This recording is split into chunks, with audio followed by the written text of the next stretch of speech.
should we just get the team news thing out of the way? Obviously, no Caicedo, he's still suspended, isn't he? So, anyone else ruled out in? Anyone you're expecting back? No, just anyone that needs a rest. Just Moy is suspended, and then we don't have any new injury. No, just Lavia. We were just talking. I don't know whether we ever got to the bottom of him and when he might be back. It's a muscle problem, and we don't know yet when he can be back. Any more detail than that? No. It's like long term, short term. No. We don't know. When you've had a result, but more a performance like you did on Wednesday, how do you react? How have you seen the players react? When you watched it back, were you angry? How do you convey that? Do you shout? Do you scream? Do you leave the players to kind of consider it themselves? Do you pick people out? Explain your process, because that's, I don't know, what do you say, one of the worst performances of your season so far? Since the end of the game, I didn't see the players because we come back from Leeds yesterday afternoon, and I will see the players in a while, and we're gonna have time just to focus on tomorrow game, because probably in less than 24 hours we have another game. I know you always like to look forward, but when you've had a performance like that, surely you do have to look back and ask some questions. Yeah, the players. Yeah, I didn't. I just said I didn't see the players yesterday, but I watched the game back for sure. We did many things bad. Probably we also paid the bill to play 1 hour with 10 players against Arsenal. We also probably paid the bill in terms of Leeds away, probably in some way can be more complicated than the previous game. And as I said, we watch the game, and there are things that for sure we need to avoid in the future. I know you've talked a lot about rotation, and I know you are protecting certain players and certain minutes, and you had a very long season and you hope to have a very long season. But when you make 5 changes in the positions that you did, how much is that? There's almost like in the back of your mind a sense of inevitability. I mean, you spoke afterwards and said, when I don't play Reece James and I don't play Fofana, I kind of have to expect a drop-off in performance. But how much is that rotation costing you and making as many changes as you did on Wednesday? Most of the rotation we do is because the other one, they cannot play. So we have players that they are in this moment not able to play every 3 days. And the reason why most of the rotation we have done in the past is for the reason why. But had it been another team, maybe than Leeds away, might that team have looked different, is what I'm saying to you? No, it's just again, it's always the same thing. You know, when you pick 11 players and you win, everything is fine. When you pick 11 players and you don't win, there is always the reason why. For sure, again, I think we playing with 10 players for 1 hour and then after 3 days go to Leeds is not the best situation for us. But in the future, in case happen, we need to be better. We need to do many things better. Just finally from me, how much? I mean, clearly some of it's about rotation, but how much is it down to kind of almost like a lack of leadership in your side? Clearly, Reece James drives that performance a lot of the time, and actually Caicedo does with setting the tone. How hard is it with such a young team to develop those leaders that can take a game like Leeds by the scruff of their neck and say, guys, this is what we need from you? It's not hard, it's enjoyable. I love young squad, I love young players, and I'm delighted with the players I have. Soraya? Hi. Against Leeds, you put Chalobah right back, Tosin centre back. Obviously, we know you're managing your rotating players, but it seems like when Fofana's out, maybe that Achiampong is the most similar to Fofana. So approaching that, what games do you see Achiampong fit best in his qualities, and why did you make that sort of move that game? One of the regrets I have after the game is I didn't play with Josh.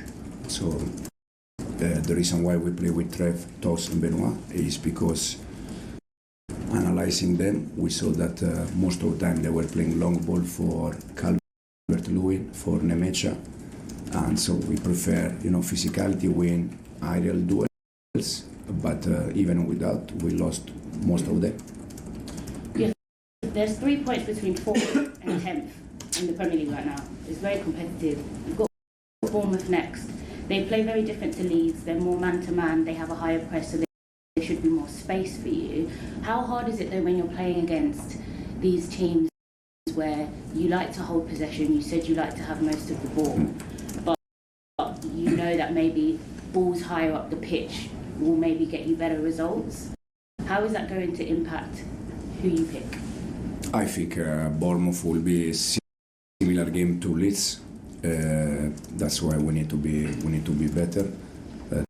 They are intense. Leeds was very intense. I think I said after the game that they were better than us in all the aspects, and hopefully we can learn from that and be ready for tomorrow. The rotation that you're doing this season, you just said, is very, very different, because last season you was playing in the Conference League where maybe the opponents that you had were lower level. Now you're playing in the Champions League, and your core, your structured core, the Reece James, the Caicedos, all of these players, they either have to be managed much more gently or have longer term injuries. How is the expectations too high for Chelsea at the moment when you do have that issue that maybe the other big six clubs don't have to deal with? I don't know for the other club, for sure. I know our situation that we need, as I said many times, we have players because of the history that we need to manage. Again, Wes, Reece, Pedro.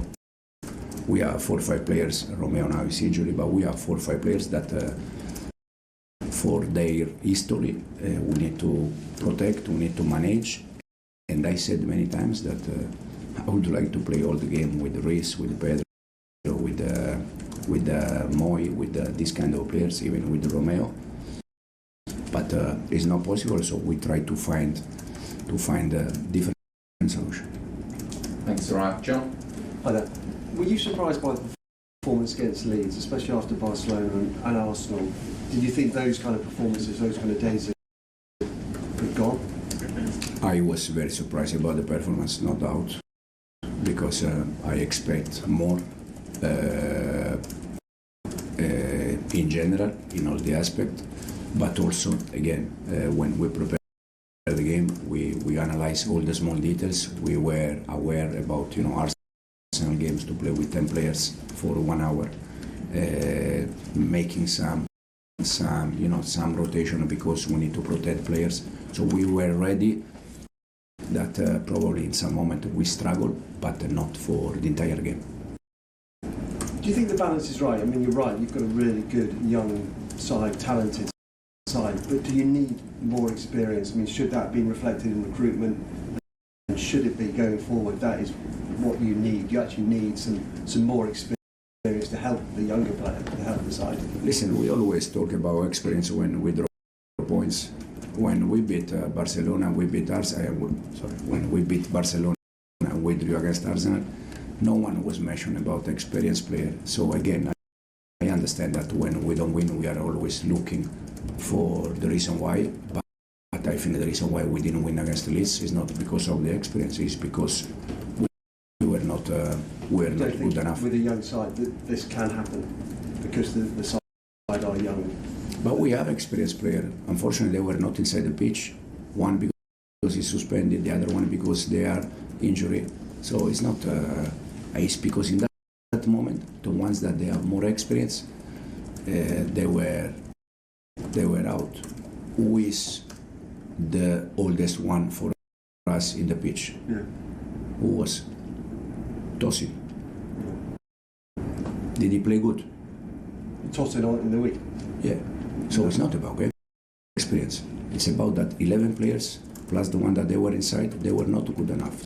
So it's not, again, I know that we are always looking for experience, but it was a bad game for all of us. And you've got another one coming up. How are you finding the schedule? It's demanding, isn't it? Is it tough for you? Is it mentally tough? You've got to keep changing the squad. You've got to rotate it around. How difficult is it for you? Yeah, it's the most difficult thing for me personally this season because as I said, for many reasons we need to make changes. Now we played 2 days ago. We come back yesterday afternoon. We have just one session this morning. Most of them they cannot take part of the session because they need to recover it. So we're gonna try to prepare in the best way tomorrow game. Thanks, John. Simon? Hi Enzo. When we asked you about Esteban on Wednesday, you sort of made the sort of comment, welcome to the Premier League, welcome to Leeds. I just sort of wondered whether this is sort of like something he's going to have to get used to now in terms of teams targeting him because he's so good, and of course perhaps that's why you've made a deliberate attempt to protect him a bit more by not playing him every single game. My feeling was not that Leeds target him. I think my feeling after the game is that Leeds they target all our players. It was not just Esteban. For him, my comment after the game is because he's 18, he's from Brazil, probably didn't know where we were going to play. And when probably the English player, they know Leeds how is. Leeds, Newcastle, Liverpool, they are all stadiums that they are a bit different compared to the rest in terms of environment, and it's something that will be a process for him to be better and better. Yeah, because inevitably there's been so much positive said about Esteban, rightly so, but this is something he's got to get used to in terms of handling it. That sort of the way he kicked out was a sign that he's young, he's going to make mistakes like that. Yeah, that's why I said many times that also with him, it's too easy to put him also always on the pitch, pitch, play. But in some moment we need to try to manage it a little bit. And just a quick one on Buonanotte, he's not had any minutes in the last 5 games, I think. Is there any particular reason for that? No, it's because Faco is working well. He plays some games at the beginning for many reasons, because Cole was injured, because Liam was injured, so we had more space for him. But in this moment we have all the players back. The weekend again, the game against the Leeds, West was not even in the squad, Ty was not even in the squad, Faco was not even in the squad. There is not any reason. The reason why is just because we have already players in his position that they are back. Okay, thank you, Simon. Chelsea hit the road again for their second Premier League away trip of the week, this time heading down to the south coast for a Saturday showdown with Bournemouth at the Vitality Stadium. With just 5 points separating the two sides, and with both teams needing a result for very different reasons, this fixture has the potential to be far more tense than the league table suggests. Let's break down everything you need to know heading into matchday 15. Chelsea arrive in Bournemouth sitting 4th in the Premier League, on 24 points, 9 points behind leaders Arsenal.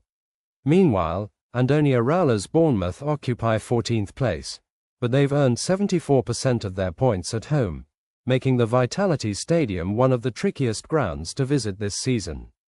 Historically, the Blues have enjoyed this matchup. Chelsea are unbeaten in their last 7 Premier League games against Bournemouth. You have to go back almost 7 years for their last league defeat to the Cherries, that infamous 4-0 loss in January 2019. But this version of Bournemouth is competitive, physical, and relentless at home. Only Arsenal have conceded fewer home goals this season.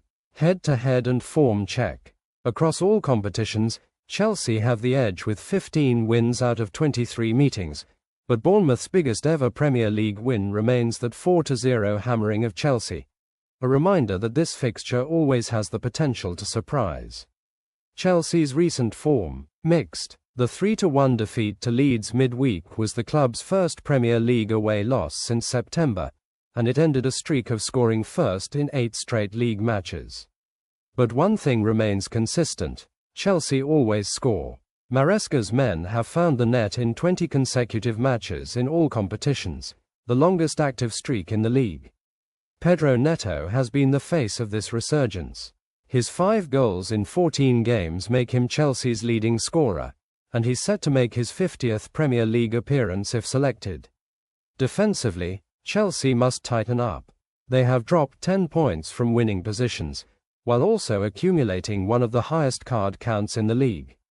Discipline may become a major factor, especially with Enzo Maresca 1 yellow away from a touchline ban.